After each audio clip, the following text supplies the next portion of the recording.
Mais remontez le temps quelques siècles, essayez de vous rendre compte ce qu'un endroit comme ça a pu représenter pour une culture, pour une tradition, une certaine catégorie de personnes qui percevaient cet endroit et qui ont contribué à consacrer cet endroit comme un des phares de la spiritualité pour l'humanité dans le monde. Je ne dis pas qu'il n'y a qu'en Inde que ça se passe ou qu'au Népal, il y a de ces endroits-là partout sur la planète. Il y a plein d'études qui en parlent et plein de gens qui en parlent. Mais ce que je veux dire, c'est que dans cette région du monde, il y en a beaucoup. Et à un moment donné, dans l'histoire, tous ces endroits-là étaient actifs et ils pulsaient. Ils pulsaient fort.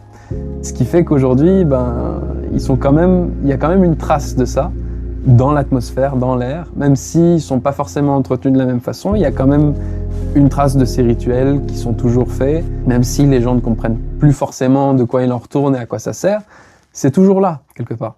Et donc c'est très très intéressant.